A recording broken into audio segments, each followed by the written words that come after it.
Ipinagpalit rumeserba at itinapon. Sa mismong gabi ng kasal, ang aking sariling tiyahin at pinsan ay ginawa akong biktima ng isang karumaldumal na panlilinlang. Suot ang maskarang hindi para sa akin, ipinakasal ako sa isang halimaw, kapalit ng kayamanan. Ngunit sa likod ng bakal na maskara ng aking asawa, may isang lihim na yayanig sa aming lahat. Magagawa ko bang magpatawad o sisiguraduhin kong ang bawat luhang pumatak ay may katumbas na kabayaran? Sino nga ba ang tunay na halimaw? Walang puwang ang awa sa pamamahay na ito.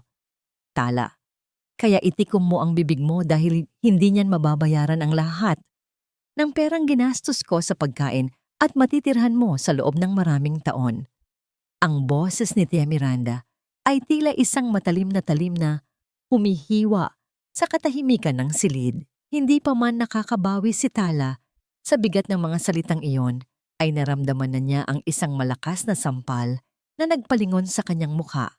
Dumapo ang palad ng kanyang tiyahin sa kanyang pisngi nang may kasamang puot, sapat upang mag-iwan ng pulang marka at lasa ng dugo sa loob ng kanyang labi. Sa mga sandaling iyon, hawak ni Tala ang isang pinong belo na gawa sa pinakamahal na telang pinya. Ang kanyang mga daliri na puno ng kalyo dahil sa walang tigil na pagbuburda ay dahan-dahang nanginginig. Sa loob ng 3 buwan, halos hindi siya natulog upang tapusin ang disenyo ng belo na ito para sa kasal ng kanyang pinsan na si Hiraya. Ang bawat hibla ng luwa ay hinabi niya nang may kasamang dasal para sa kaligayahan ng kapatid. Ngunit ang kapalit nito ay ang malupit na katotohanang kasasabi lang sa kanya. Tiya! Pakiusap. Hikbi ni Tala. Ang kanyang tinig ay halos isang bulong na lamang sa gitna ng kanyang pagsusumamo. Huwag niyo pong gawin ito sa akin. Hindi ko kilala ang lalaking iyon.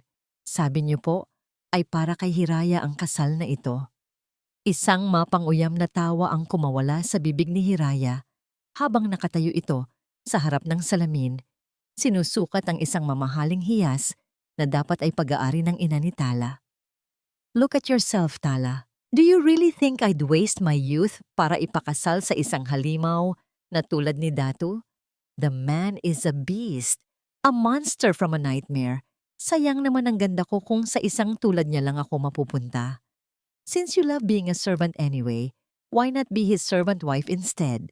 Dahan-dahang lumapit si Miranda kay Tala at hinawakan ng kanyang panga ng napakahigpit, pilit na pinatitingala ang dalaga. Gawin mo ang sinasabi ko. Isusuot mo ang maskarang ito at ang belo na tinapos mo. Magpanggap kang si Hiraya hanggang sa matapos ang seremonya sa ilalim ng dapit hapon. Kapag nalaman ng pamilyang yon ang totoo, huli na ang lahat. Hindi na nila maibabalik ang perang ibinayad nila sa akin. Naramdaman ni Tala ang panlalamig ng kanyang buong katawan. Ang bawat bahagi ng kanyang pagkatao ay tila unti-unting nadudurog, tulad ng isang babasaging kristal na itinapon sa semento. Ang kanyang lalamunan ay nanunuyo, at ang hangin sa silid ay tila nagiging lason na mahirap langhapin. Napatingin siya sa larawan ng kanyang ina na nakasabit sa dingding. Ang tanging alaala na natitira sa kanya na ngayon ay tila lumuluha rin sa pighati. Binitawan ni Miranda ang kanyang panga at itinulak siya patungo sa kama, kung saan nakalatag ang madilim at mabigat na maskarang bakal na gagamitin ni Datu, at ang puting gown na tila isang sumpa sa paningin ni Tala. Ang bawat hininga niya ay may kasamang bigat ng 1,000 bato. Sa kanyang isipan, paulit-ulit na naglalaro ang tanong kung bakit ang dugong nananalaytay sa kanilang mga ugat-damo ay hindi sapat upang ituring siyang tao. Ang sikat ng araw sa labas ay nagsisimula ng maging kulay ube at kahel, hudyat ng pagdating ng oras na kinatatakutan niya.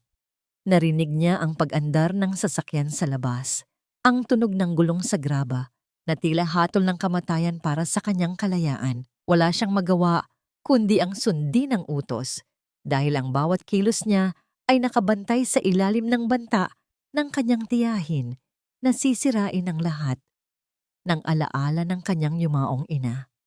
Habang isinusuot, ang mabigat na tela. Bawat tusok ng aspil sa kanyang balat ay hindi na niya nararamdaman.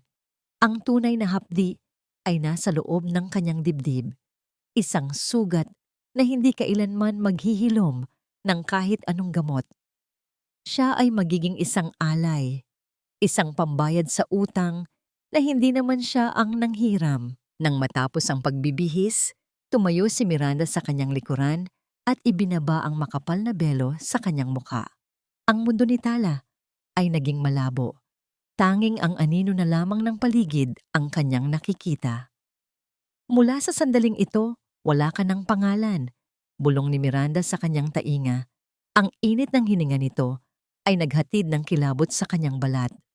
Huwag kang gagawa ng ingay. Huwag kang magpapakita ng takot. Isipin mo na lang na ito ang huling serbisyong gagawin mo para sa pamilyang nagpalaki sa iyo. Habang dahan-dahang inaalalayan si Tala, pababa ng hagdan, patungo sa naghihintay na sasakyan, ang bawat hakbang niya ay tila paglubog sa isang malalim na kumunoy. Ang katahimikan sa paligid ay nakabibingi, maliban sa tunog ng kanyang sariling puso na kumakaba nang mabilis sa loob ng kanyang dibdib. Ano ang naghihintay sa kanya sa Villa de Hierro? Ano ang gagawin ng isang halimaw sa isang babaeng walang ibang dala kundi ang kanyang wasak na puso at isang pangalang hindi naman sa kanya?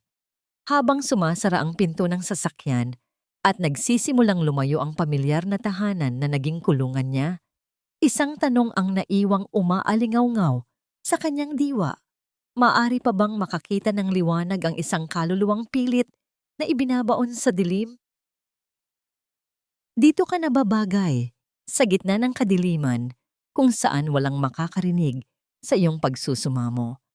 Dahil ang bawat sulok ng bahay na ito ay saksi sa mga pangarap na pilit na ibinaon.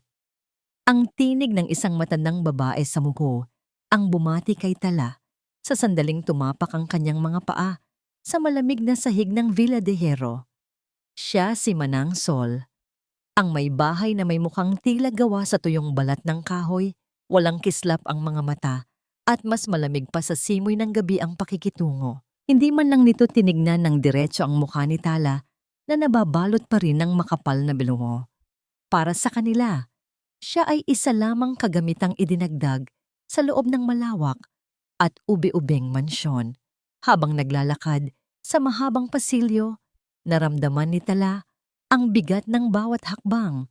Ang mga pader ay napapalamutian ng mga antigong painting na tila sumusubaybay sa bawat kilos niya.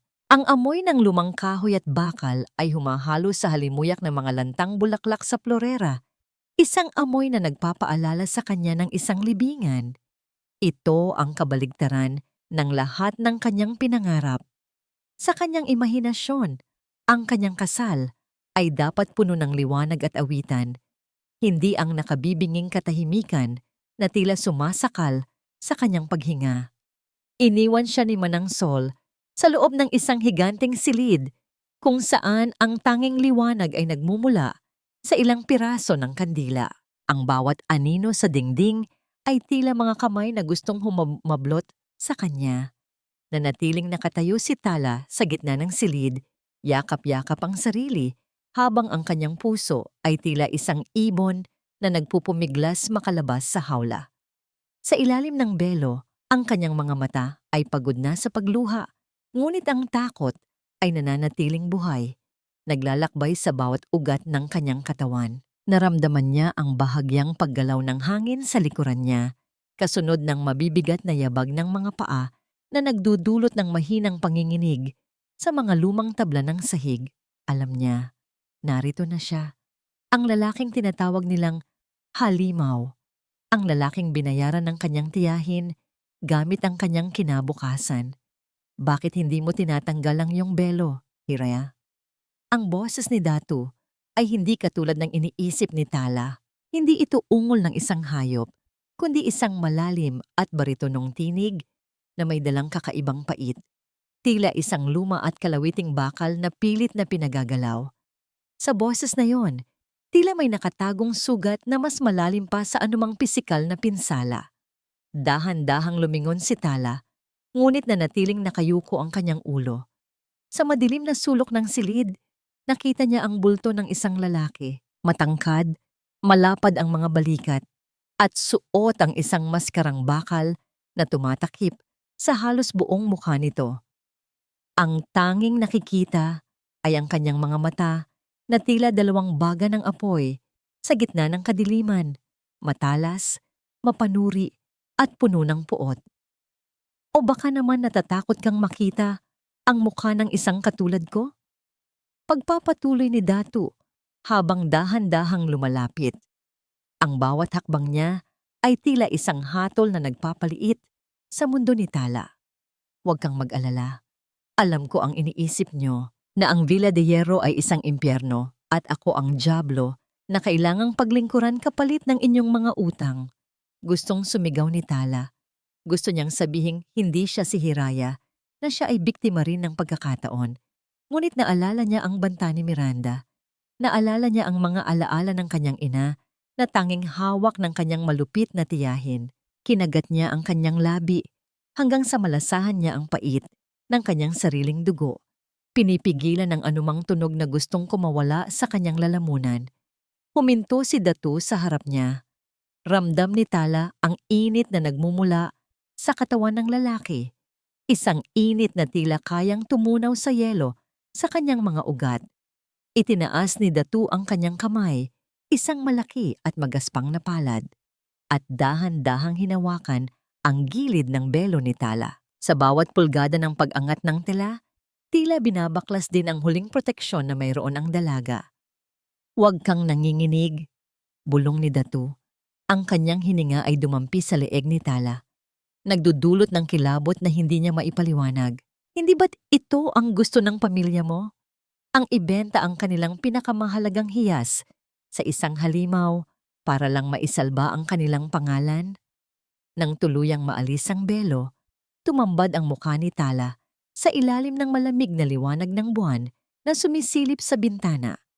Ang kanyang mga mata, na punong-puno ng takot at pighati, ay direktang tumitig sa mga mata ni Datu sa likod ng maskara. Sa sandaling iyon, tila huminto ang pag-ikot ng mundo. Nagkaroon ng isang mahabang katahimikan kung saan ang tanging naririnig ay ang mabilis na pagtibok ng kanilang mga puso. Kumunot ang noo ni Datu sa likod ng kanyang maskara. May isang bagay sa mga mata ni Tala na hindi niya inaasahan. Hindi ito ang mga matang puno ng pandidiri na nakasanayan niyang makita mula sa ibang tao. Ito ay mga matang puno ng sugat katulad ng sa kanya. Ngunit bago pa man niya maisatinig ang kanyang pagtataka, mabilis na binawi ni Datu ang kanyang kamay at tumalikod. "Maari ka nang matulog," malamig na sabi niya, habang naglalakad patungo sa pintuan. "Ngunit tandaan mo ito, Hiraya. Sa bahay na ito, walang puwang ang pag-ibig. Ang tanging mayroon tayo ay isang kasunduan na isinulat sa luhang hindi mo na kayang bawiin." Habang isinasara ni Datu ang pinto, naiwang mag-isa si Tala sa gitna ng malawak na silid. Ang lamig ng gabi ay muling gumapang sa kanyang balat. Napatingin siya sa kanyang mga kamay na dahan-dahang nanginginig. Bakit sa kabila ng takot, tila may naramdaman siyang kakaibang kurot sa kanyang puso nang makita ang kalungkutan sa mga mata ng halimaw. Sino nga ba ang tunay na bilanggo sa loob ng Villa de Hierro? Siya ba na pilit na ipinakasal sa isang hindi kilalang lalaki?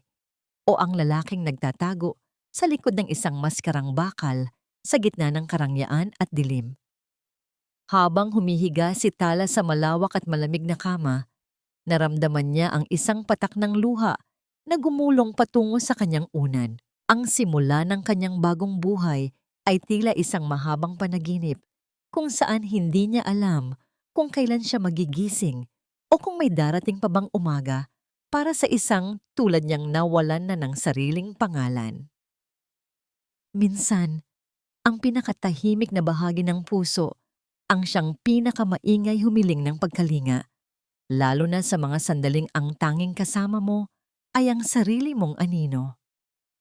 Nagising si Tala sa ilalim ng malamig na liwanag ng bukang liwayway. Ang Villa de Hierro ay nananatiling balot ng katahimikan, tila isang higanting natutulog na hindi gustong maabala. Sa kabila ng bigat sa kanyang dibdib, hindi nakatiis si Tala na manatiling nakahiga. Ang kanyang mga kamay, na sanay sa pagtatrabaho mula pagkabata, ay naghahanap ng silbi. Dahan-dahan siyang bumaba, patungo sa malawak na kusina, kung saan ang mga kagamitang tanso ay kumikinang sa ilalim ng madilim na sulok. Sariwa pa sa kanyang alaala ang turo ng kanyang ina tungkol sa sining ng pagluluto, na ang bawat sangkap ay dapat ihalo ng may pagmamahal upang ang pagkain ay maging gamot sa pagod na kaluluwa. Nakakita siya ng sariwang karne ng baka, langka, at ang maasim na prutas ng batuan. Napagpasyahan niyang magluto ng kansi, ang paboritong putahe ng kanyang ina sa Iloilo. Ang amoy ng kumukulong sabaw, ang anghang ng sili, at ang tamis ng dahan-dahang nalulutong karne ay unting pumuno sa malamig na hangin ng kusina. Sa bawat paghalo ni Tala, tila nararamdaman niya ang yakap ng kanyang ina. Isang panandaliang takas mula sa malupit na realidad ng kanyang bagong buhay. Hindi niya napansin na sa isang madilim na bahagi ng pasilyo, nakatayo si Datu. Wala itong suot na maskara sa sandaling iyon dahil wala namang ibang tao, ngunit ang kalahati ng kanyang muka ay nananatiling nakatago sa anino. Pinagmamasdan niya si Tala. May kakaibang gaan sa bawat galaw ng dalaga, malayo sa mapagmalaking kilos na inaasahan niya mula sa isang anak mayaman na tulad ni Hiraya. Nang maihain ni Tala ang pagkain sa hapag at bumalik sa kusina upang maglinis, dahan-dahang lumapit si Datu. Kinuha niya ang sandok at tinikman ang sabaw. Sa isang saglit, tila tumigil ang tibok ng puso ni Datu. Ang lasang yun, ang tamang balanse ng asim at linamnam, ay eksaktong katulad ng lasa ng pagkaing ibinigay sa kanya ng isang babae maraming taon na ang nakalilipas noong siya ay isang batang duguan at nawawalan ng pag-asa pagkatapos ng pagsabog sa barko. Ang babaeng iyon ang nagligtas sa kanya at ang lasang ito ang huling alaala niya sa kabutihang loob ng mundong ito. Sino ka ba talaga? Bulong ni Datu sa hangin, habang ang kanyang mga mata ay nananatiling nakatitig sa pintuan ng kusina. Samantala, sa loob ng kusina, pilit na binubuhat ni Tala ang isang mabigat na kaldero ng mainit na tubig upang linisin ang lababo. Dahil sa panghihina at puyat, bahagyang nanginig ang kanyang mga braso. Ang mainit na tubig ay tumalsik sa kanyang kaliwang kamay. Hindi sumigaw si Tala. Kinagat niya lamang ang kanyang labi upang pigilan ang anumang tunog, ngunit ang hapdi ay tila apoy na gumagapang sa kanyang balat. Agad niyang itinapat ang kamay sa malamig na tubig, habang ang mga luha ay dahan-dahang pumapatak dahil sa sakit at pagod. Nang sumapit ang gabi, dahil sa labis na kapaguran, nakatulog si Tala sa isang maliit na upuan sa sulok ng kanyang silid. Hindi na nagawang humiga sa kama. Sa kanyang panaginip, naramdaman niya ang isang malamig na dampi sa kanyang nasunog na kamay. Isang banayad na haplos, tila isang pakpak ng paru-paro na dumadapo sa isang sugat. Naramdaman niya ang amoy ng sandalwood at isang kakaibang gamot na nakapagpabawas sa hapdi ng kanyang balat. Sa pagitan ng pagtulog at paggising, idinilat ni Tala ang kanyang mga mata ng bahagya. Nakita niya ang isang bulto ng lalaki na nakaluhod sa kanyang harapan. Hindi ito ang nakakatakot na halimaw na iniisip niya. Ang mga kamay nito, bagamat malaki at magaspang, ay kumikilos ng may pambihirang ingat habang nilalagyan ng pamahid ang kanyang sugat. Nang maramdaman ni Datu na gumagalaw ang dalaga, agad itong tumayo. Ngunit bago pa man siya makalayo, nahagip ng paningin ni Tala ang isang bagay na nakasabit sa leeg ni Datu na lumabas mula sa kanyang damit nang siya ay yumuko. Isang laket na gawa sa pilak, may disenyong isang maliit na bulaklak ng sampagwita. Ang kanyang puso ay tila tumalon sa kanyang lalamunan. Ang laket na yon, ang tanging alahas na nawala sa kanyang ina bago ito mamatay. Isang hiyas na sinabi ni Tia Miranda na ninakaw daw ng mga masasamang loob. Datu, mahinang tawag ni Tala. Ang kanyang boses ay pununo ko ng pagkalito at pag-asa. Huminto si Datu sa may pintuan, hindi lumingon. Ang kanyang mga balikat ay tila nanigas. Huwag mong iisiping may kahulugan ang ginawa ko. Malamig na sabi niya, bagamat may bahid ng panginginig sa kanyang tinig. Ayaw ko lang na mamatay ang aking asawa sa loob ng bahay na ito dahil lang sa kapabayaan. Nang makaalis si Datu, naiwang tulala si Tala. Hawak-hawak ang kanyang kamay na balot na ngayon ng malinis na tela. Ang hapdi ng kanyang balat ay wala na. Ngunit ang tibok ng kanyang puso ay naging mas mabilis. Bakit nasa kay Datu ang hiyas ng kanyang ina?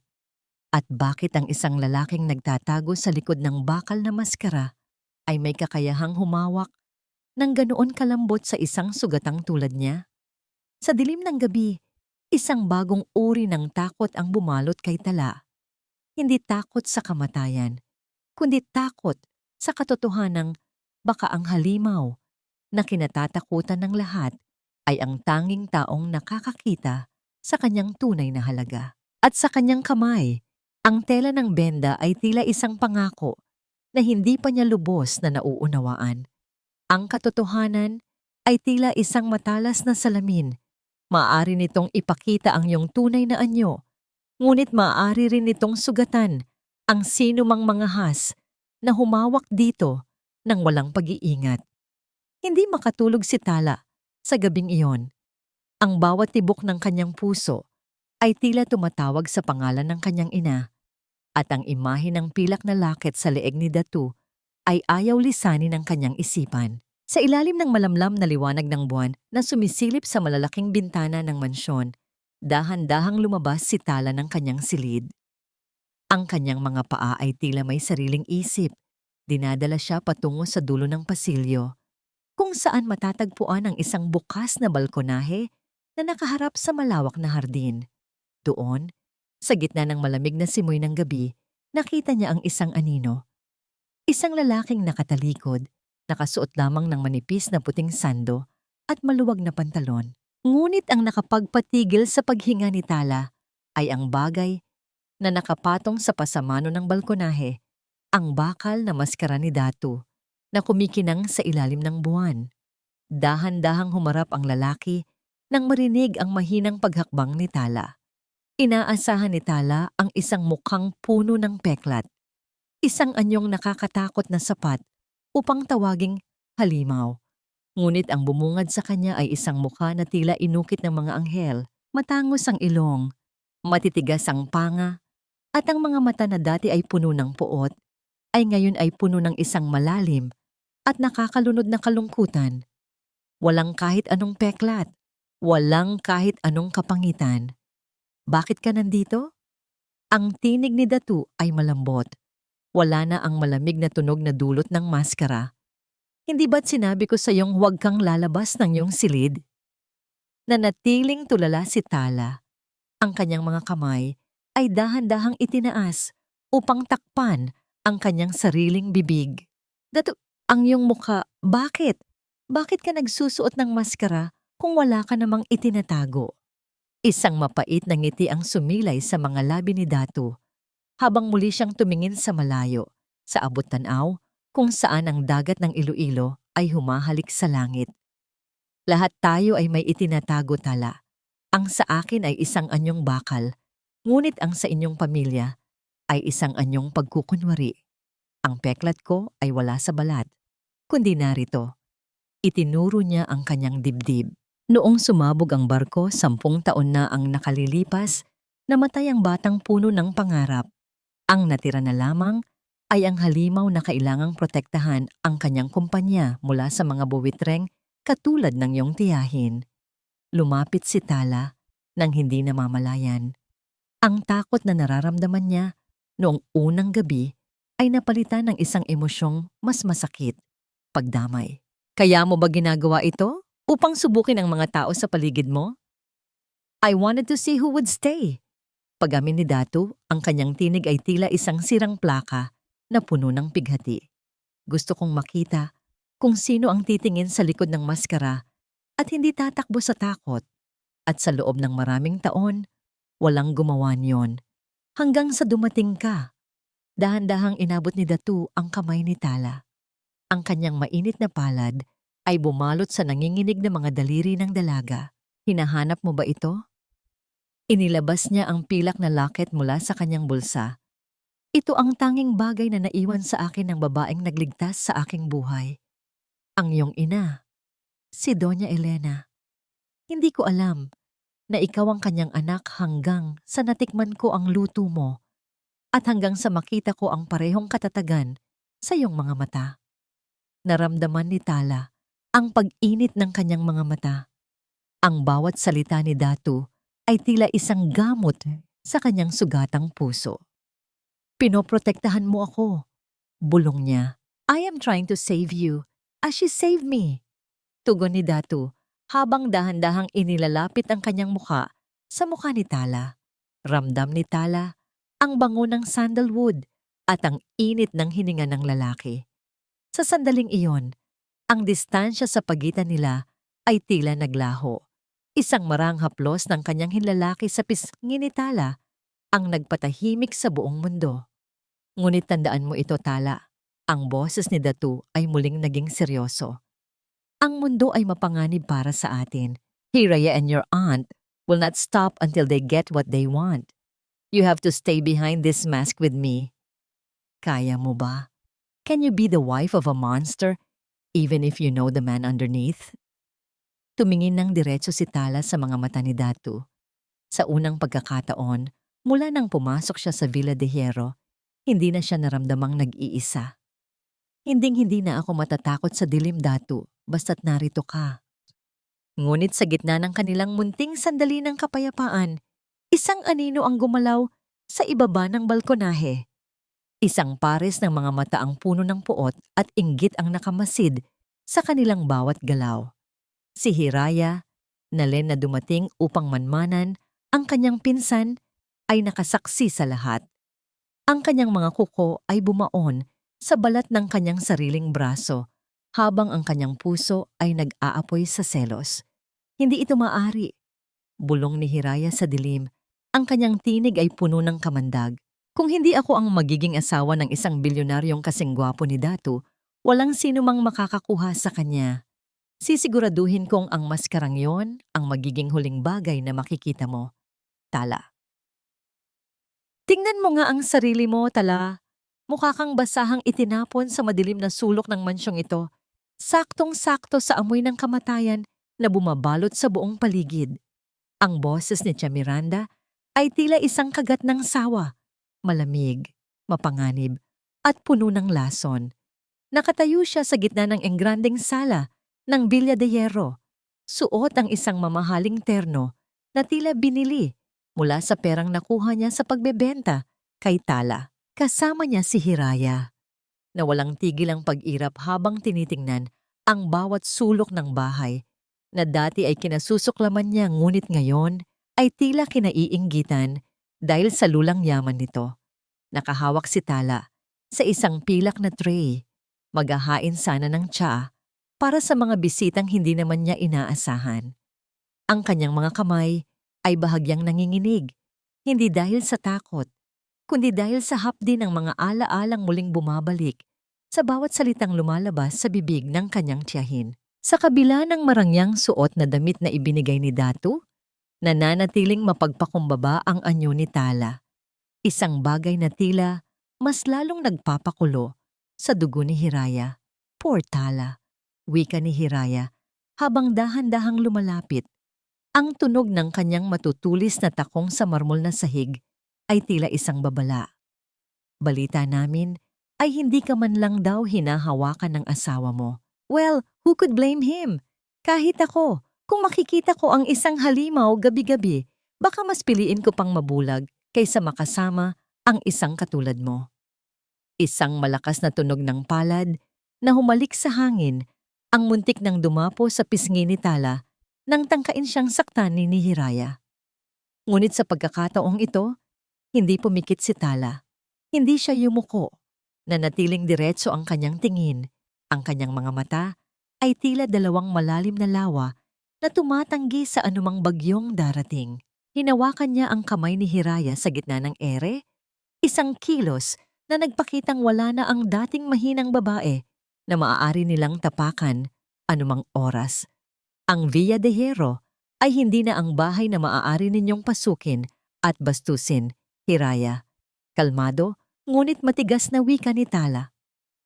Asawa ako ng may-ari ng mansyong ito at bilang asawa, tungkulin kong protektahan ang katahimikan ng tahanang ito mula sa mga taong walang ibang dala, kundi inggit. Aba, natuto ng lumaban ang paborito nating utos. Sigaw ni Miranda, ang kanyang muka ay namumula sa galit. Huwag mong kakalimutan kung sino ang nagpakain sa iyo, Tala. Utang mo sa amin ang buhay mo. Bago pa man makasagot si Tala, isang mabigat na presensya ang naramdaman ng lahat mula sa itaas ng hagdanan. Ang tunog ng bakal na maskara na tumatama sa liwanag ng chandelier ay nagdulot ng isang nakabibinging katahimikan. Naroon si Datu, suot ang kanyang itim na Amerikana. Ang kanyang maskara ay tila mas lalong nagpadilim sa kanyang anyo. Ang bawat hakbang niya pababa ay tila isang pagyanig sa lupa. Dahan-dahang lumapit si Datu kay Tala at sa harap ng nagugulat na mga mata ni Miranda at Hiraya ay maingat nitong inilagay ang kanyang braso sa baywang ng kanyang asawa. Isang haplos na puno ng pagmamay-ari at proteksyon. May problema ba rito, mahal ko? Ang baritonong boses ni Datu ay gumaan, isang tono na tila inilaan lamang para kay Tala. Hindi makapagsalita si Hiraya. Ang kanyang mga mata ay nananatiling nakapako sa tindig ni Datu. Bagamat nakatago ang mukha nito, ang aura ng kapangyarihan at yaman na bumabalot sa lalaki ay sapat na upang panghinayangan niya ang bawat segundo ng kanyang maling desisyon. Naramdaman ni Hiraya ang isang malakas na saksak ng selos sa kanyang dibdib, isang selos na mas masakit pa sa anumang sampal. Wala naman, Datu, tugon ni Tala. Dahan-dahang isinasandal ang kanyang ulo sa balikat ng asawa. Nais lang yata ni Natya Miranda na kumustahin ang aking kalagayan. Tumingin si Datu sa dalawang babae sa likod ng kanyang maskara. Ang kanyang mga mata ay tila naging yelo.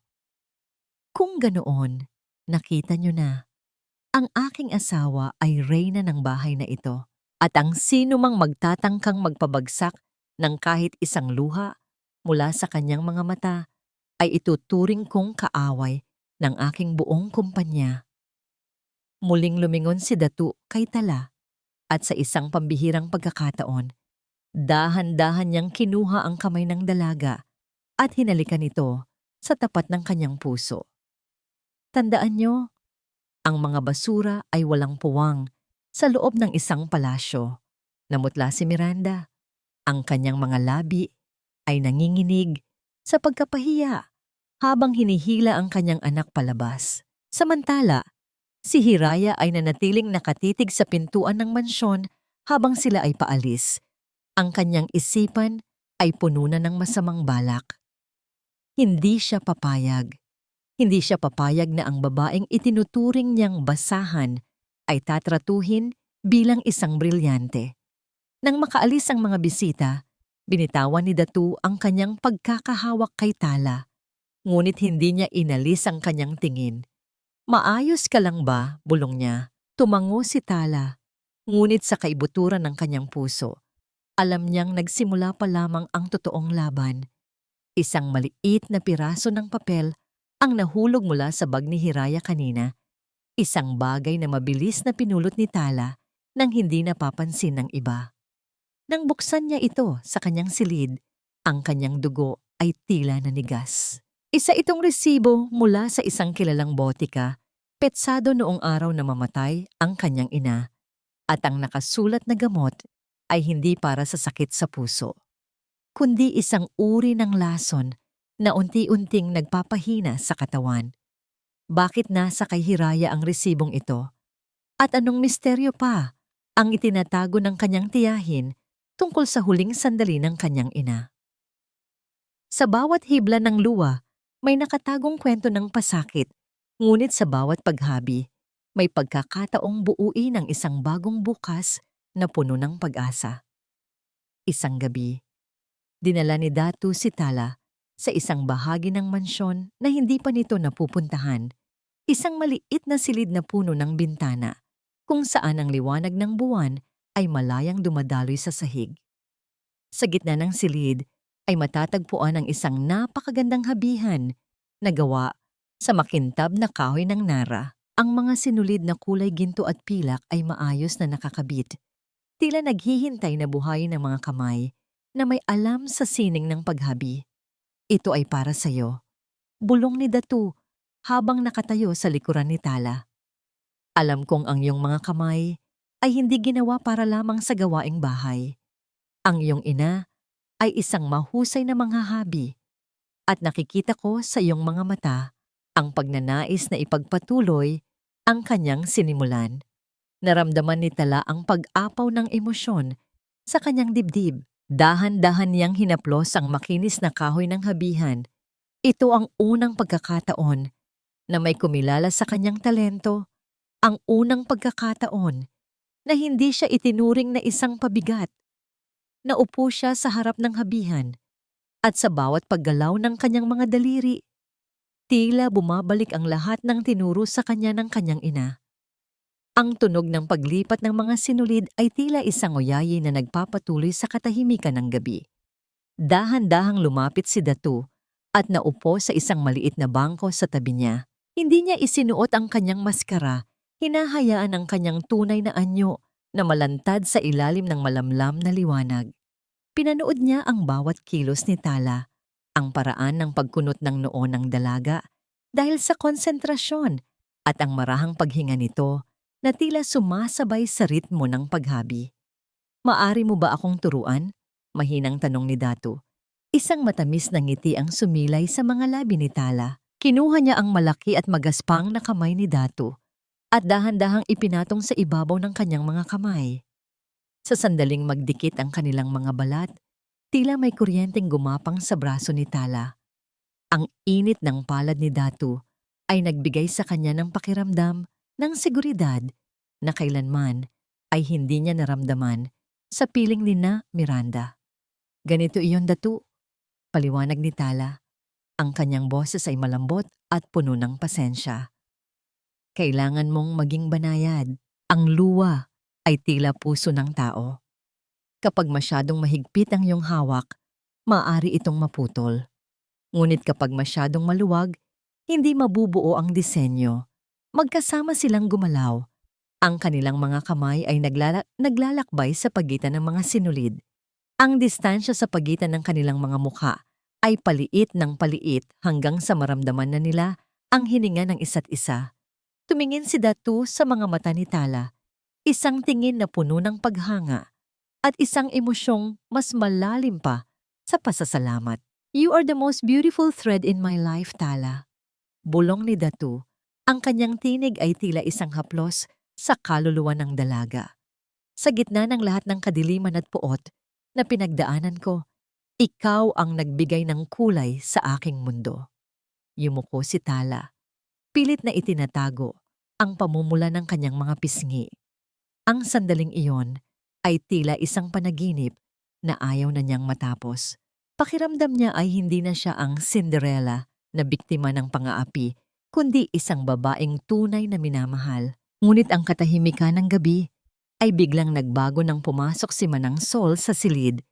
May dalang isang itim na sobre. Ang kanyang mukha ay puno ng pag-aalala habang iniabot ito kay Datu. Senyor, may nag-iwan nito sa labas ng gate. Wika ng matanda bago mabilis na lumabas. Binuksan ni Datu ang sobre at binasa ang nilalaman nito.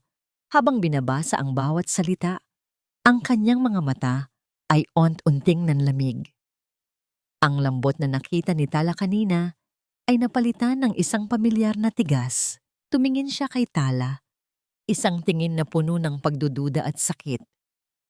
Datu, anong problema? Kabado ang tinig ni Tala. Hindi sumagot si Datu. Sa halip ay ibinigay niya ang sulat sa dalaga. Ang nakasulat doon ay isang matinding akusasyon.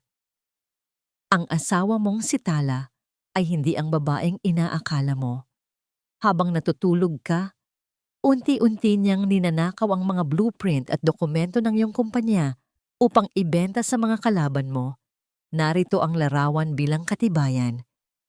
Kasama sa sulat ang isang malabong larawan ni Tala na tila may hawak na mga folders sa loob ng opisina ni Datu. Isang lugar na kailanman ay hindi pa niya pinapasok. Alam ni Tala na ito ay isang gawa-gawang ebidensya, isang patibong na inihanda ni Hiraya upang sirain ang tiwala ni Datu sa kanya. Nagawa mo ba ito, Tala? Ang tinig ni Datu ay gumaralgal. Tila isang taong muling pinagtaksila ng tadhana. Tumingin si Tala nang diretso sa mga mata ni Datu. Ang kanyang puso ay nadudurog sa sakit. Naniniwala ka ba sa kanila, Datu? Pagkatapos ng lahat ng ating pinagsamahan sa silid na ito, mas matimbang ba ang isang pirasong papel kaysa sa tibok ng puso ko na naririnig mo? Nanatiling tahimik si Datu. Ang kanyang mga kamay ay mahigpit na nakakuyom. Ang locket sa kanyang leeg ay tila naging mabigat. Nagpapaalala sa kanya na ang tiwala ay isang marupok na bagay na madaling mabasag. Sa labas ng bintana, ang buwan ay natakpan ng makapal na ulap. Nilalamon ang huling liwanag sa loob ng silid ng paghabi. Nagsimula ng umihip ang isang malakas na hangin.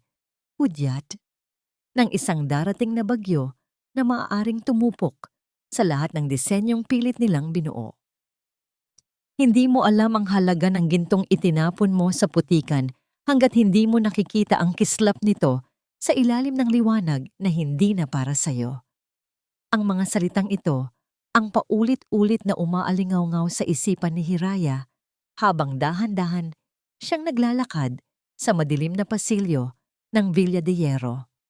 Gamit ang susi na ninakaw niya mula sa bag ni Tala noong huling pagkikita nila, lansyang nakapasok sa mansyon sa gitna ng gabi. Ang kanyang puso ay punong-puno ng puot, ngunit ang puot na yon ay biglang napalitan ng isang nakapanlulumong gulat. Mula sa siwang ng pinto ng balkonahe, nakita niya ang isang lalaking nakatayo sa ilalim ng liwanag ng buwan. Wala itong suot na maskara. Ang matikas na tindig, ang perpektong hubog ng mukha, at ang kapangyarihang bumabalot sa bawat galaw nito ay nagpapatigil sa mundo ni Hiraya. Hindi ito ang halimaw na kanyang kinatakutan. Ito ay isang lalaking higit pa sa kanyang mga pangarap, isang bilyonaryong kasing gwapo ng isang Diyos. Oh my God! Bulong ni Hiraya, ang kanyang mga kuko ay bumaon sa kanyang sariling palad. That is Datu?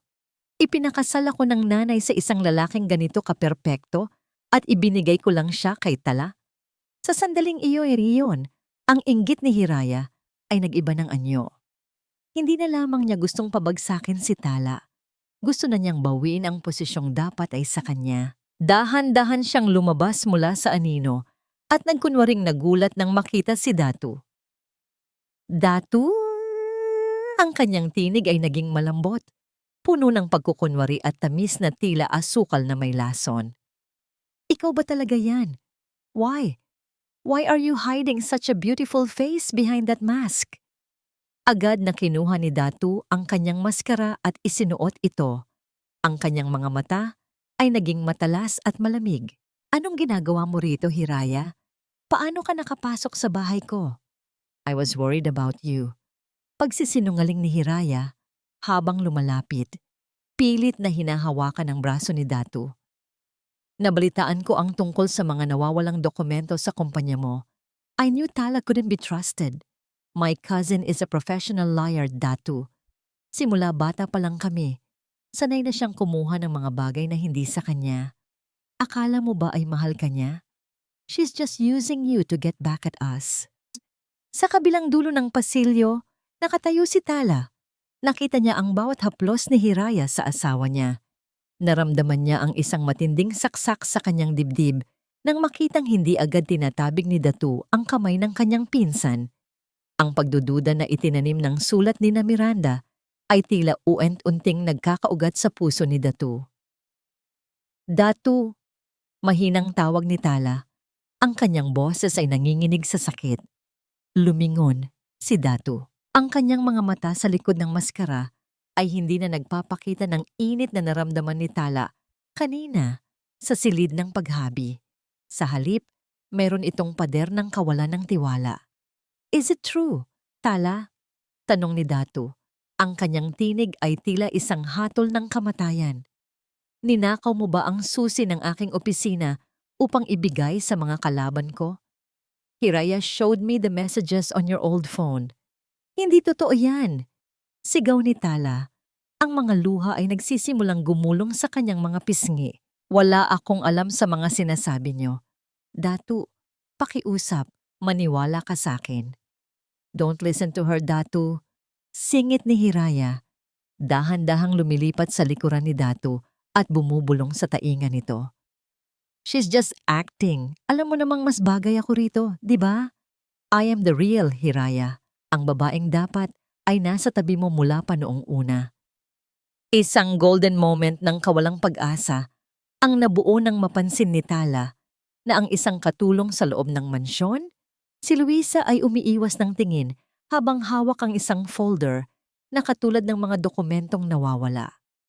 Napagtanto ni Tala na may kakampi si Hiraya sa loob ng kanilang tahanan, isang aninong tumutulong upang mabitay siya sa isang krimeng hindi niya ginawa.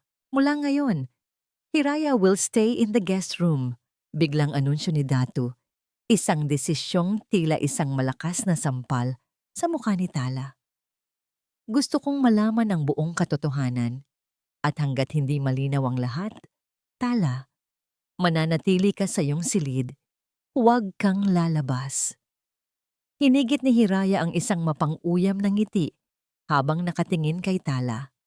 Ang tagumpay ay tila nasa kanyang mga kamay na. Habang inaalalayan siya ni Datu patungo sa guest room, lumingon si Hiraya at binigkas ang mga salitang walang tunog, ngunit malinaw para kay Tala. It's over, Cinderella. The ball is finished. Naiwang mag-isa si Tala sa madilim na pasilyo. Ang kanyang mga kamay ay dahan-dahang napakuyom. Ang lakit ng kanyang ina sa kanyang leeg ay tila nagbibigay ng isang mahinang init, isang paalala na hindi siya dapat sumuko. Ngunit paano niya lalabanan ang isang kaaway na nasa loob na ng kanyang kuta? At paano niya mababawi ang tiwala ng lalaking sinisimulan na niyang mahalin kung ang bawat salita niya ay tila hangin lamang na dumadaan sa bakal na maskara nito?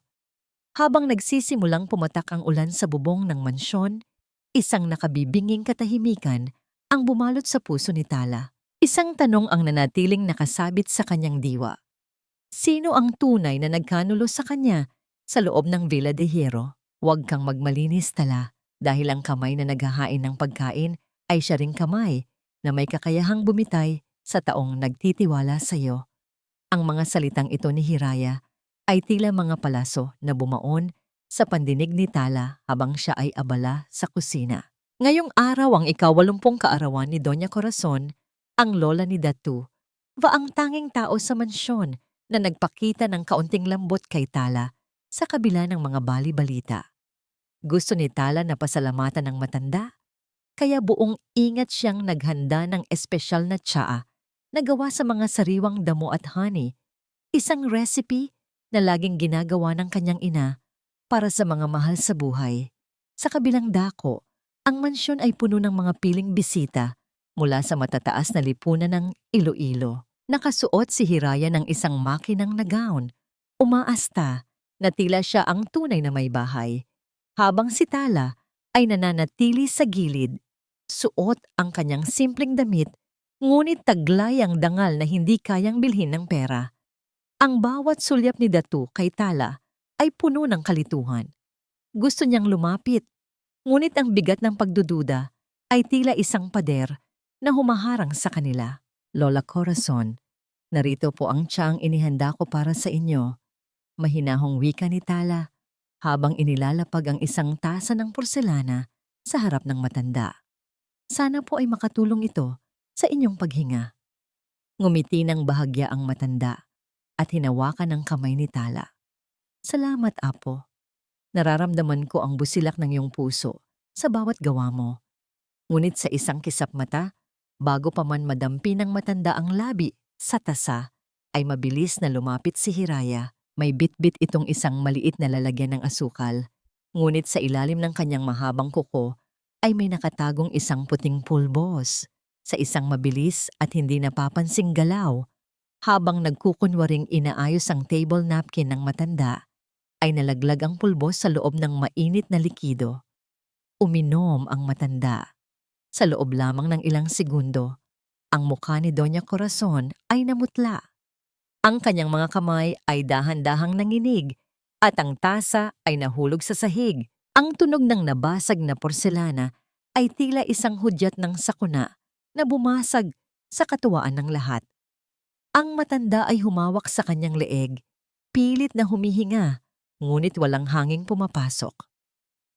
"Lola!" sigaw ni Datu habang mabilis na lumalapit at sinasalo ang matanda bago pa man ito tuluyang bumagsak mula sa upuan. "Diyos ko! Anong nangyari?"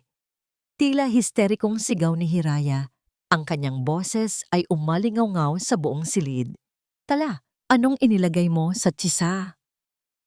Nakita ko siyang may inihalo sa kusina kanina na hindi ko alam kung ano.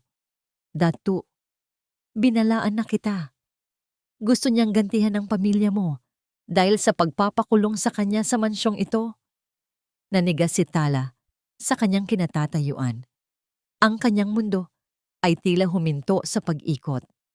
Nakita niya ang nanlilisik na mga mata ng mga bisita, ang panghuhusga sa kanilang mga mukha, at higit sa lahat, ang sakit at puot sa mga mata ni Datu. "Hindi totoo yan," pulong ni Tala. Ang kanyang boses ay tila isang tuyong dahon sa gitna ng bagyo. "Datu, maniwala ka. Wala akong inilagay na anuman. Mahal ko si Lola Corazon." "Sinungaling!" Lumapit si Miranda at isang malakas na sampal ang dumapo sa pisngi ni Tala, sapat upang mapaupo siya sa sahig. "Nakita kita, Tala. Huwag mo nang itanggi. Gusto mong makuha ang mana ni Datu, kaya mo nilalason ang matanda."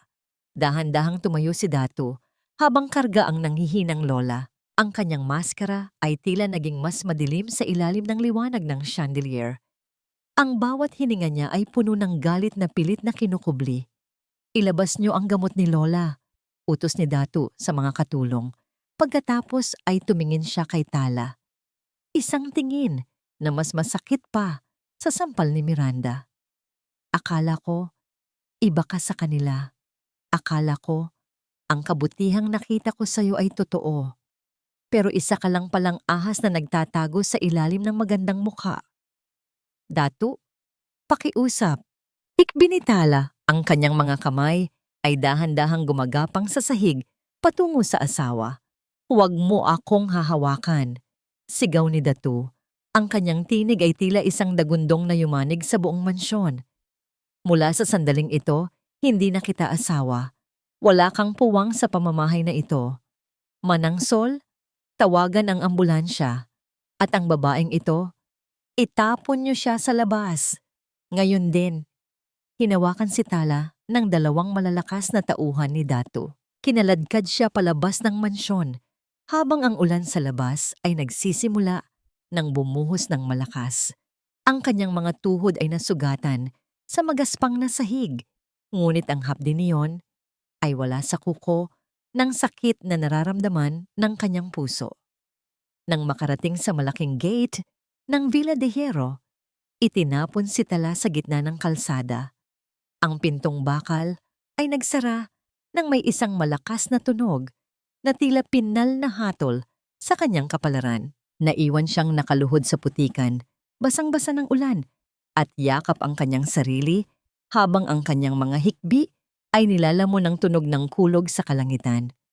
Sa loob ng mansyon, nakatayo si Hiraya sa may bintana. May hawak na baso ng alak habang pinagmamasdan ang nag-iisang figura ni Tala.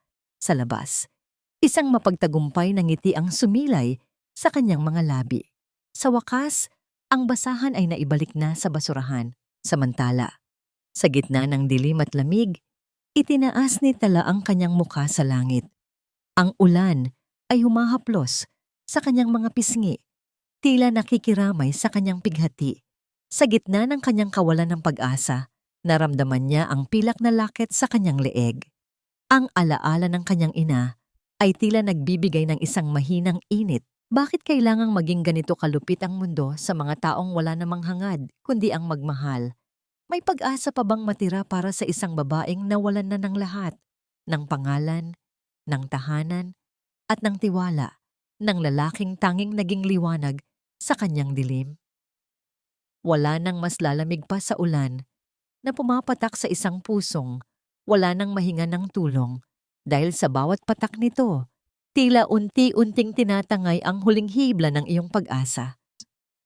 Nakaluhod si Tala sa gitna ng kalsada. Ang kanyang mga kamay ay bumaon sa malambot na putikan.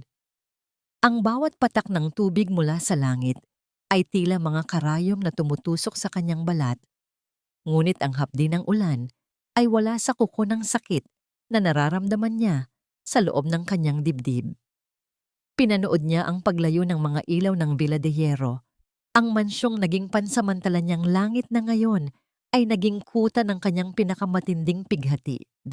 Ang kanyang bulong ay nilamon ng malakas na ihip ng hangin. Ang pangalang dati ay nagbibigay sa kanya ng init, ay ngayon ay tila yelong nagpapatigas sa kanyang puso.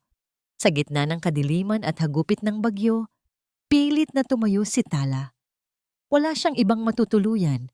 Hindi siya maaring bumalik kay Miranda. Sa kanyang paglalakad, nang walang direksyon, ang kanyang mga paa ay dinala siya sa isang abandonadong dampa sa gilid ng kanilang lumang lupain sa Iloilo. Ang dating taguan ng kanyang ina kapag gusto nitong mapag-isa at maghabi. Ang dampa ay lumana, ang bubong ay may mga butas, ngunit ito lamang ang tanging lugar na tumatanggap sa kanya sa gabing ito. Sa loob ng dampa, ang tanging maririnig ay ang ritmo ng ulan na tumatama sa mga dahon ng saging sa labas. Walang liwanag, walang init. Naupo si Tala sa isang sulok, yakap-yakap ang kanyang mga binti, habang ang kanyang buong katawan ay nanginginig sa lamig. Ang kanyang marangyang damit na pangkasal ay punong-puno na ng dumi at mantsa ng putik. Isang simbolo ng kanyang dangal na pilit na dinungisan ng iba. Sa kanyang paghahanap ng kahit anong tuyong gamit na maipapatong sa katawan, nasagi ng kanyang paa ang isang luma at maalikabok na baul na nakatago sa ilalim ng isang sirang papag. Gamit ang natitirang lakas, dahan-dahan niyang binuksan ang takip nito. Sa loob, hindi mga hiyas o ginto ang bumungad sa kanya, kundi ang mga lumang kagamitan sa paghahabi ng kanyang ina at isang kwaderno na balot ng tuyong balat ng hayop. Ito ang talaarawan ni Doña Elena. Dahan-dahang binuksan ni Tala ang mga pahina sa ilalim ng mahinang liwanag ng kidlat na gumuguhit sa langit. Ang bawat salitang isinulat ng kanyang ina ay tila isang tinig mula sa kabilang buhay na nagpapainit sa kanyang nanlalamig na diwa. Ngunit nang makarating siya sa huling bahagi ng talaarawan, ang kanyang puso ay tila tumigil sa pagtibok. Nararamdaman ko ang uwent-unting panghihina ng aking katawan. Basa ni Tala sa kanyang isipan, ang bawat salita ay may kasamang pait. Hindi ito natural na sakit. Ang bawat baso ng gatas na ibinibigay sa akin ni Miranda ay may lasang hindi ko maipaliwanag. Kung mawawala man ako, Tala, anak ko, tandaan mo na ang lakit na ibinigay ko sa iyo ang magiging susi sa lahat. Huwag kang magtitiwala sa kanila.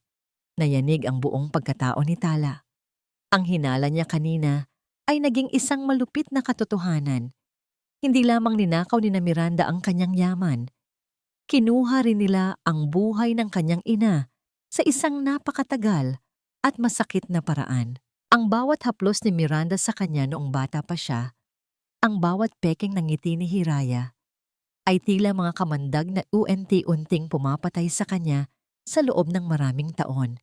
Isang golden moment ng matinding transformasyon ang naganap sa sandaling iyon. Kinuha ni Tala ang talaarawan at mahigpit itong ninuot sa kanyang dibdib.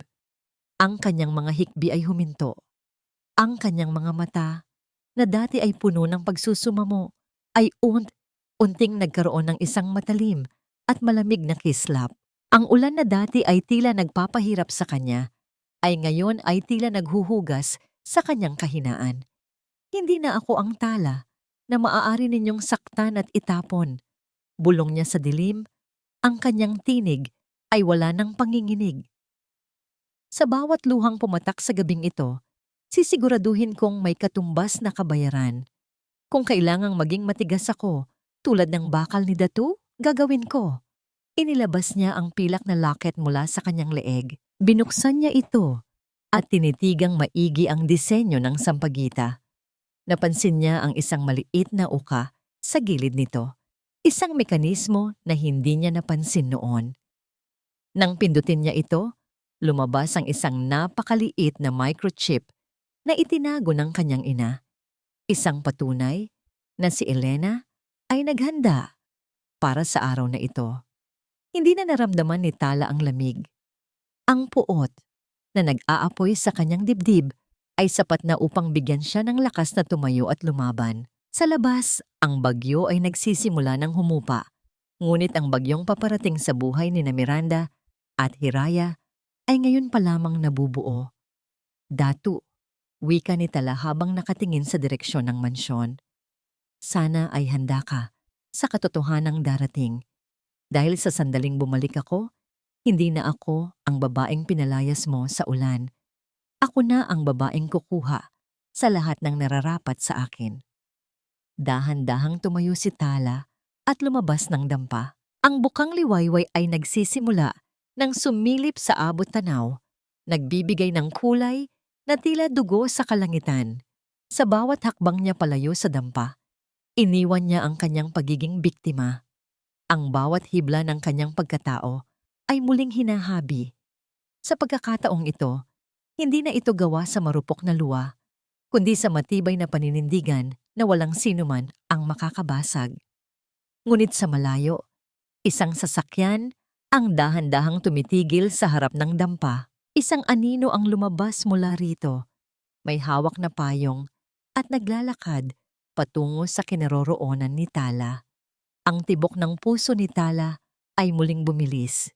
Kaibigan ba ito o kaaway na ipinadala upang tuluyan siyang patahimikin? Ang ganda ng isang rosas ay hindi lamang nasusukat sa kanyang mga talulot, kundi sa talim ng kanyang mga tinik na handang sumugat sa sino mang magtatangkang pumitas dito nang may masamang hangarin. Tumigil ang itim na sasakyan sa harap ng dampa. Ang tunog ng mga yabag sa basang lupa ay mabagal at sigurado. Nang bumukas ang payong, bumungad kay Tala ang isang pamilyar na bulto. Hindi ito ang mga tauhan ni Miranda. Ito ay si Datu. Ngunit sa pagkakataong ito, wala siyang suot na maskara. Ang kanyang mga mata ay hindi na puno ng galit, kundi ng isang malalim na pagsisisi at pagmamahal na pilit niyang itinago sa harap ng maraming tao. Akala mo ba ay hahayaan kitang mag-isa sa dilim, Tala? Ang boses ni Datu ay malambot, tila isang mainit na kumot sa gitna ng giniginaw na gabi. Hindi nakapagsalita si Tala. Ang kanyang puso ay tila nakahanap ng tahanan sa gitna ng kawalan. Dito, sa ilalim ng unang sinag ng araw, ipinaliwanag ni Datu ang lahat. Ang pagpapaalis niya kay Tala ay isang masakit na bahagi ng kanilang plano. Alam ni Datu na kung mananatili si Tala sa mansyon, mas lalong magiging mapanganib ang mga galaw ni Hiraya. Kailangan niyang palabasin na wala na siyang tiwala kay Tala upang mas lalong maging kampante ang mga kalaban at gumawa ng pagkakamaling maglalantad sa kanilang mga krimen.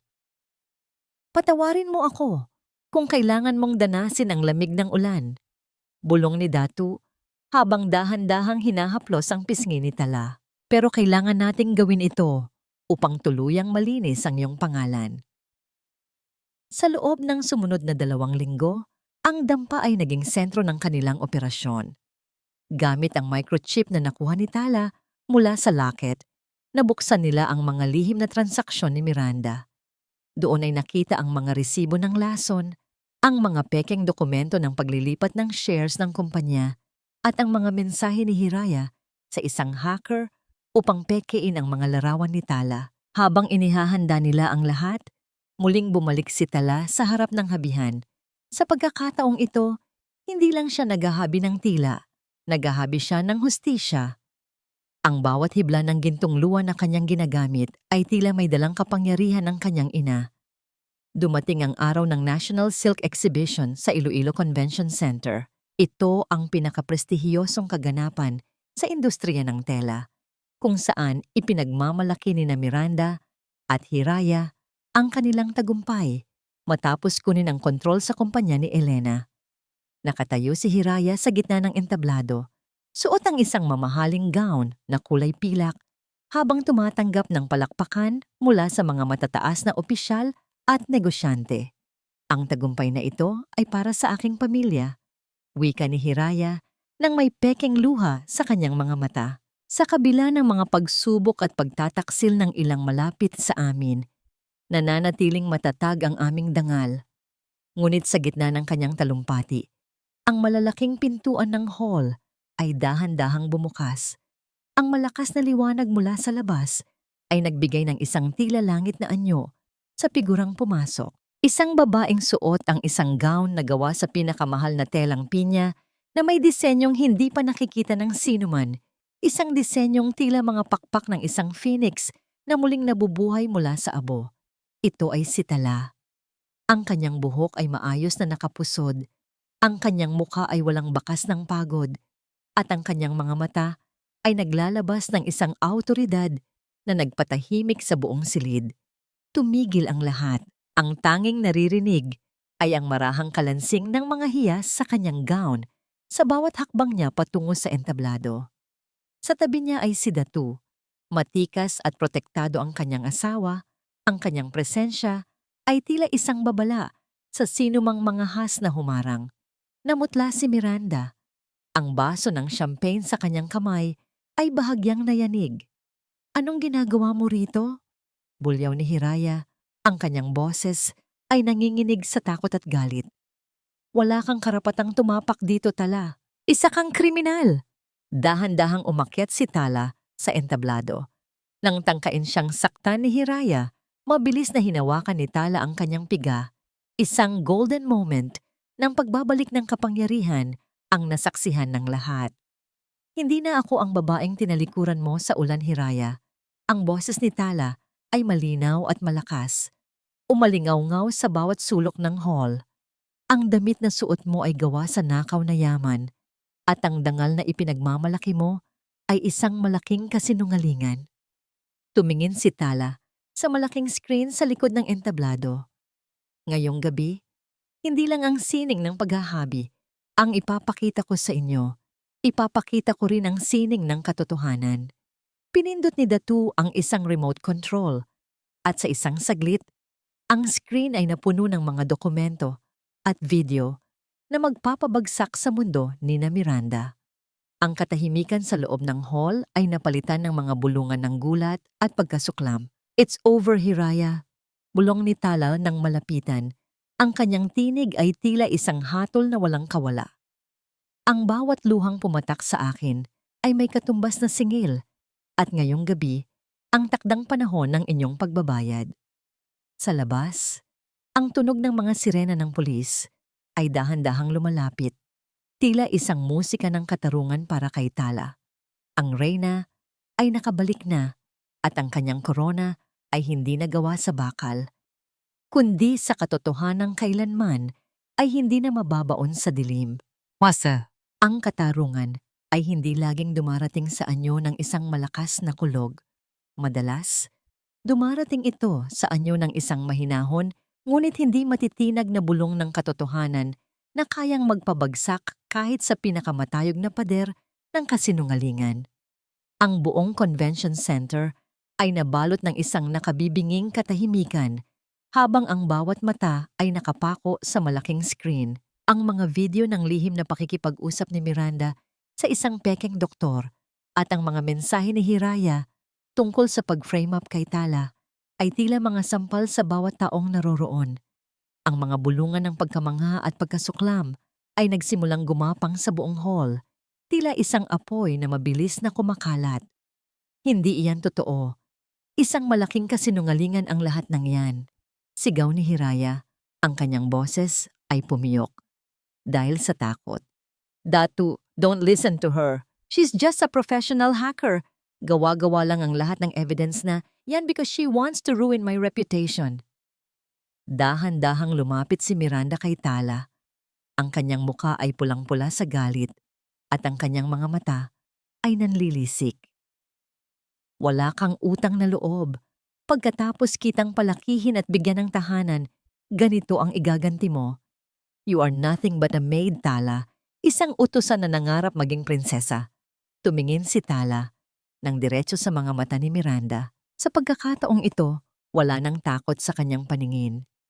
Pinalaki niyo ako sa takot at kahihiyan upang hindi ko makita ang inyong mga krimen, tiya. But you forgot one thing. Ang telang dinitikan mo ng dugo ng nanay ko ay hinding-hindi magsisinungaling. Sa gitna ng tensyon, pumasok ang mga unipormadong pulis. Ang tunog ng kanilang mga sapatos sa makinis na sahig ay nagdala ng isang mabigat na presensya ng batas. Kasama nila ang doktor ni Doña Corazon na ngayon ay may daladalang isang opisyal na medical report. Miranda Salvador at Hiraya Salvador, wika ng opisyal na pulis habang inilalabas ang warrant of arrest. Kayo ay inaaresto sa salang attempted murder kay Doña Corazon Hierro, fraud, at ang muling pagbubukas ng kaso ng pagkamatay ni Elena Santos Salvador dahil sa bagong ebidensya ng arsenic poisoning. Tila nawala ng lakas sa tuhod si Hiraya at napaupo siya sa entablado. Ang kanyang silver gown na dati ay simbolo ng karangyaan ay ngayon ay tila isang basahan na nagpapahirap sa kanyang paghinga. No, Mom, do something. I can't go to jail. I'm a model. I have a career. Ngunit si Miranda ay mas lalong naging desperado. You have no proof about Elena. Matagal na siyang patay. Walang magagawa ang mga papel na yan. Doon ka nagkakamali. Singit ni Datu. Ang kanyang tinig ay malamig na tila yelo. Nagkaroon kami ng exhumation order noong nakaraang linggo sa tulong ni Tala. The laboratory results confirmed it. My mother-in-law was poisoned slowly for years. At ang huling gamot na ibinigay mo kay Lola Corazon, it's the same substance. Isang golden moment ng katarungan ang nasaksihan nang dahan-dahang lumapit si Tala kay Miranda. Hindi siya sumigaw, hindi siya nanakit. Sa halip, hinubad niya ang pilak na lakit sa kanyang leeg at ipinakita ang loob nito. Ang microchip na ito ay hindi lang records ng pera. It contains the voice of my mother in her final days. Sinulat niya ang lahat, Miranda. She knew you were killing her, but she stayed silent for a while, just to make sure I would be safe. Ang sakripisyo niya ang nagdala sa inyo rito. Nang lapitan ng mga pulis si Miranda upang pusasan, isang huling hirit ng kasamaan ang lumabas sa bibig nito. Kahit anong gawin mo, Tala, hinding-hindi ka magiging masaya. You will always be the girl who was sold to a beast. The man you call a beast is the only human who saw my worth. Malumanay na sagot ni Tala habang dahan-dahang hinahawakan ang kamay ni Datu. At ang katarungang ito? Hindi ito para sa akin.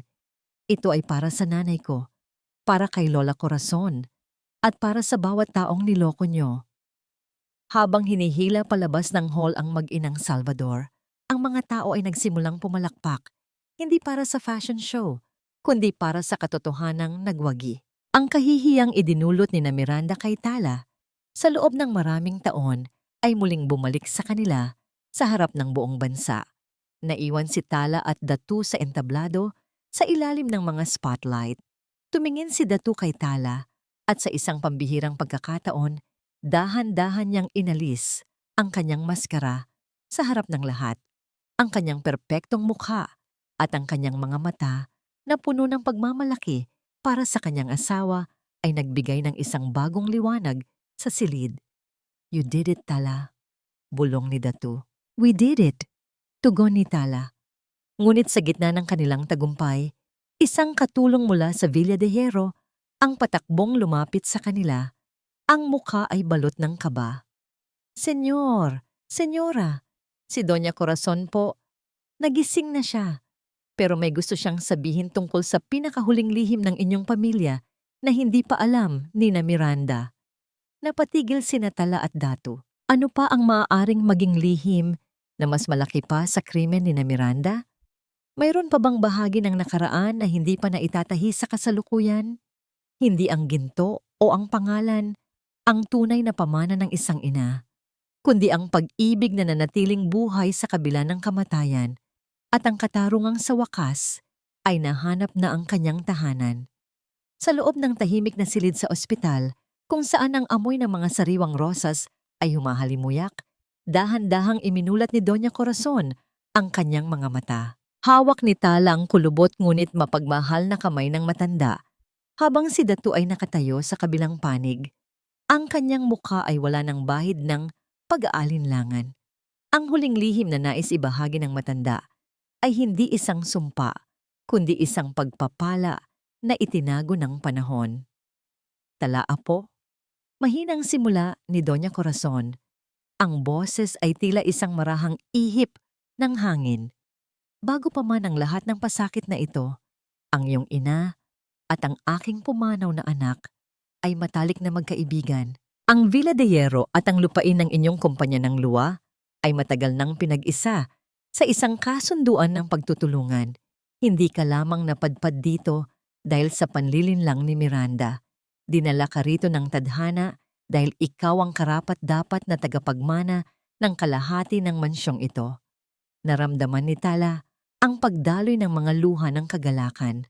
Ang lahat ng pagdurusa, ang bawat gabing inilaan niya sa paghabi sa dilim, ay tila nagkaroon ng banal na kahulugan. Ang kanyang ina ay hindi siya iniwan ng walang kalaban-laban. Inihanda nito ang kanyang landas patungo sa isang pamilyang tunay na magpapahalaga sa kanya. Ibig sabihin po, bulong ni Tala, ang kanyang tinig ay puno ng panginginig. Ibig sabihin, mahal ko, singit ni Datu habang dahan-dahang lumalapit kay Tala. Ikaw ang tunay na reyna ng tahanang ito, hindi dahil sa papel, kundi dahil sa dugo at sa kabutihan ng iyong puso. Lumipas ang ilang buwan. Ang Iloilo ay muling nabalot ng katuwaan para sa isang kaganapang hinding-hindi malilimutan ng mga taga-roon. Sa dalampasigan ng Boracay, kung saan ang maputing buhangin ay humahalik sa kristal na asul na tubig, isang altar na gawa sa mga puting bulaklak at telang pinya ang itinayo sa ilalim ng ginintuang sikat ng araw. Hindi na ito isang kasal ng pagtatago at maskara. Si Tala ay naglalakad sa gitna ng pasilyo, suot ang kanyang sariling obra, isang gown na gawa sa luaw na nakuha mula sa mga pinakapiling hibla, kumikinang sa bawat galaw niya. Ang bawat hakbang niya sa buhangin ay tila pag-iwan sa mga bakas ng sakit at kahirapan. Ang kanyang mukha ay maliwanag pa sa sikat ng araw. Ang kanyang ngiti ay sapat na upang pagalingin ang anumang sugat. Sa dulo ng altar, naghihintay si Datu. Wala na ang maskarang bakal, wala na ang pader sa kanyang puso. Ang kanyang mga mata ay nakapako lamang sa babaeng naging liwanag niya sa pinakamadilim na bahagi ng kanyang buhay. Nang makarating si Tala sa kanyang harapan, dahan-dahang kinuha ni Datu ang mga kamay ng dalaga at hinalikan ng mga ito ng may matinding paggalang. Tala, wika ni Datu, ang kanyang tinig ay nanginginig sa lalim ng emosyon. Ipinangako ko sa harap ng dagat at ng langit na hinding-hindi ka na muling luluha dahil sa takot. Ang bawat hibla ng ating buhay ay itatahi ko ng may pag-ibig, katapatan at kapayapaan. You are not my replacement bride anymore. You are my life, my soul, and my forever. Isang golden moment ng wagas na pag-ibig ang naganap ng isinuot ni Datu ang singsing na may disenyong sampagita sa daliri ni Tala. Ang singsing na pagmamay-ari ng pamilya Hierro sa loob ng maraming henerasyon. Sa sandaling maglapat ang kanilang mga labi sa isang matamis at marahang halik, Ang mga tao sa paligid ay nagpalakpakan, ngunit para sa dalawa, ang mundo ay nanatiling tahimik at payapa. Sa kabilang dako, ang balita mula sa kulungan ay mabilis na kumalat. Si Miranda at Hiraya ay nahatulan ng habambuhay na pagkabilanggo. Ang kanilang yaman ay kinumpiska at ibinalik sa tunay na may-ari. Ang kahihiyan at pagsisising nararamdaman nila sa loob ng malamig na rehas ay ang karma na matagal na nilang inutang sa tadhana. Habang lumulubog ang araw at nagiging kulay kahelang kalangitan, magkahawak kamay na naglalakad, sina Tala at Datu sa gilid ng dagat. Ang tunog ng mga alon ay tila isang awit ng pasasalamat. Naramdaman ni Tala ang haplos ng hangin sa kanyang balat. Isang haplos na tila bulong ng kanyang ina na nagsasabing, "Tapos na ang laban, anak. Malaya ka na." "Ano ang iniisip mo?" tanong ni Datu habang iniaakbay ang kanyang braso sa balikat ni Tala. "Iniisip ko na ang buhay ay tila isang habihan," tugon ni Tala. Dahan-dahang isinasandal ang kanyang ulo sa dibdib ng asawa. Maaring magkaroon ng mga buhol at mawalay ang mga sinulid, ngunit kung meron kang tiyaga at pag-ibig, makakabuo ka pa rin ng isang obra maestrang hinding-hindi kukupas. Habang ang gabi ay dahan-dahang bumabalot sa isla, ang dalawang kaluluwa ay nananatiling magkayakap, handang harapin ang anumang bukas na darating.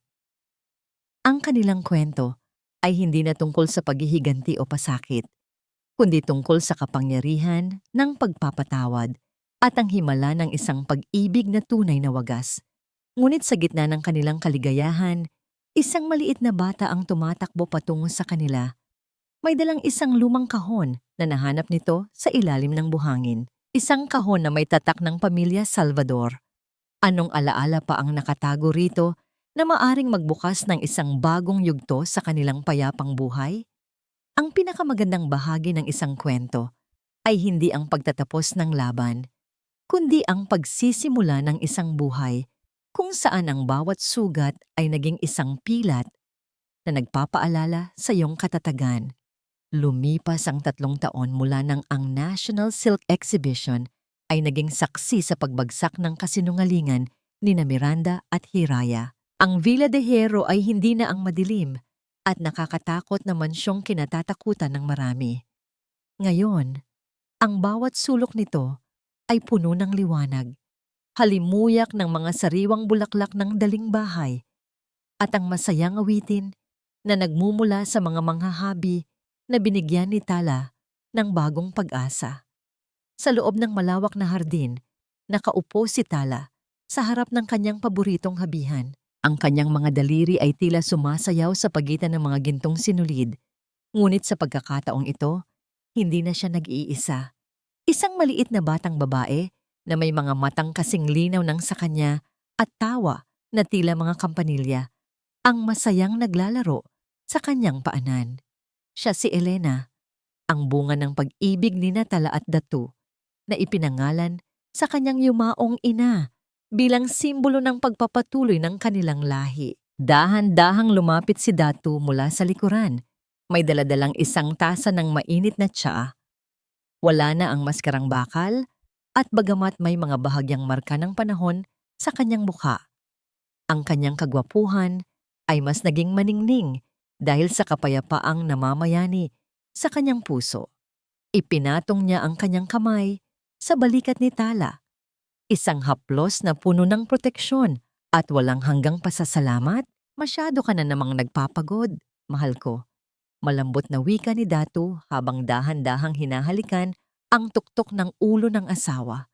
Ngumiti si Tala at isinandig ang kanyang ulo sa dibdib ni Datu. "Hindi ito pagod, Datu. Ito ang aking pahinga. Sa bawat hibla na nabubuo ko, nararamdaman ko ang pagyakap ng aking ina. Nararamdaman ko na, sa wakas, ang kanyang mga pangarap ay ganap ng nagkatotoo." Natanong minsan ni Tala sa kanyang sarili kung napatawad na ba niya sina Miranda at Hiraya. Sa tuwing naaalala niya ang mga rehas na nagkukulong sa kanila, hindi na poot ang nararamdaman niya, kundi isang malalim na pighati para sa mga taong nabulag ng silaw ng ginto. Pinili ni Tala na magpatawad, hindi dahil karapat-dapat sila, kundi dahil karapat-dapat ang kanyang puso sa kapayapaan. Ang pagpapatawad ang naging huling hibla na nagdugtong sa kanyang wasak na nakaraan patungo sa kanyang buong kasalukuyan. Datu, mahinang tawag ni Tala habang nakatingin sa kanilang anak na humahabol sa isang paru-paro sa damuhan. Nahanap na ba natin ang tunay na binyen? Hinarap siya ni Datu at tinitigan ng malalim sa mga mata. Ang binyen ay hindi ang kawalan ng bagyo, Tala. Ito ay ang pagkakaroon ng kasama sa gitna ng ulan at ang katiyakang sa bawat paggising mo, may isang pusong handang maging silungan mo. Nahanap natin yon sa isa't isa. Ang pilak na locket na dati ay naglalaman ng mga lihim at sakit ay ngayon ay nakasabit sa leeg ni Tala. Ngunit sa loob nito ay wala ng microchip. Sa halip, naroon ang isang larawan ng kanilang pamilya. Isang larawan ng tagumpay laban sa lahat ng pagsubok. Ang kwento ni Tala ay naging isang alamat sa Iloilo, hindi dahil sa yaman na kanyang nabawi, kundi dahil sa aral na iniwan niya sa lahat, na ang bawat replacement bride ay may kakayahang maging reyna ng kanyang sariling tadhana, na ang bawat halimaw ay naghihintay lamang ng isang pusong sapat, ang tapang na tumingin sa likod ng maskara, at higit sa lahat na ang katarungan ay maaaring maging mabagal, ngunit kapag ito ay dumating, ito ay kasing liwanag ng bukang liwayway na hinding-hindi na muling lulubog. Habang ang araw ay dahan-dahang nagpapaalam sa abot tanaw, nagyakap ang mag-asawa sa gitna ng kanilang paraiso. Ang tunog ng habihan, ang tawa ng kanilang anak, at ang bulong ng hangin sa mga puno ay nagkakaisa sa isang perpektong simponya ng bagong simula. Ang dulo ng kanilang habi ay hindi na isang wakas, kundi ang unang bahagi ng isang walang hanggang obra maestra na isinulat sa wagas na pag-ibig at katarungan. At doon, sa ilalim ng dapit hapon ng Iloilo, natagpuan ni Tala ang kapayapaang matagal na niyang ipinagdarasal habang ang mga hibla ng kanyang buhay ay ganap ng naitahi sa isang obra maestra ng pag-ibig. Maraming salamat sa inyong pananatili at pakikinig hanggang sa huling sandali ng kwentong ito. Isang malaking karangalan para sa akin ang makasama kayo sa bawat yugto ng paglalakbay ni Tala at Datu. Habang isinusulat ko ang bawat bahagi ng kanilang buhay, lalo na ang mga sandali ng pag-iisa ni Tala sa gitna ng malakas na ulan, naramdaman ko rin ang bawat hapdi ng latay ng tadhana sa kanyang puso. May mga gabing mabigat ang aking panulat dahil hindi madaling ilarawan ang sakit ng isang anak na nawalan ng ina at tinalikuran ng sariling pamilya. Lahat tayo, sa isang bahagi ng ating buhay, ay naranasan ding iwanan sa gitna ng bagyo. Kaya't ang bawat luha ni Tala ay tila sarili ko na ring luha. Ang kwentong ito ay hindi lamang basta katang-isip. Ito ay hango sa mga totoong hibla ng karanasan ng mga kababaihang aking nakilala, mga pusong binuo muli mula sa mga basag na pangarap at mga kaluluwang tumangging magpatalo sa dilim. Ang pag-ibig at pagpapatawad ay tila isang maliit na ningas ng kandila sa gitna ng isang napakalawak at madilim na silid. Maaring maliit lang ang liwanag nito, pero sapat na ito upang itaboy ang takot at ituro ang daan patungo sa tahanan. Tulad ng isang butil na itinanim sa ilalim ng lupa, kailangan muna nating dumanas ng dilim at bigat bago tayo tuluyang sumibol, lumago, at mamulaklak sa ilalim ng sikat ng araw. Ngayong tapos na ang ating paglalakbay, may isang tanong na nais kong iwan sa inyong mga puso. Kung ikaw ang nasa kalagayan ni Tala, sapat na ba ang makamit ang katarungan upang tuluyan mong mabura ang pait ng nakaraan? Kaya mo rin bang patawarin ang mga taong kumuha sa lahat ng mahalaga sa iyo, alang-alang sa sarili mong kapayapaan? Ang pagpapatawad ba ay tanda ng kahinaan? O ito ang pinakamataas na uri ng katapangan? Sana ay nag-iwan ng kwentong ito ng isang munting liwanag at init sa inyong mga puso, habang kayo ay nagpapahinga o gumagawa ng inyong mga pang-araw-araw na gawain. Kung naging bahagi ito ng inyong araw, huwag niyo sanang kalimutang mag-iwan ng inyong mga saloobin at damdamin sa comment section. Ang bawat like at share ninyo ay isang mahalagang hibla upang mas marami pa tayong pusong maabot at mapainit ng pag-asa. Maraming salamat sa inyong pagmamahal at hanggang sa muli nating pagkikita sa susunod na paghahabi ng mga bagong kwento ng buhay. Pagpalain kayo ng may kapal.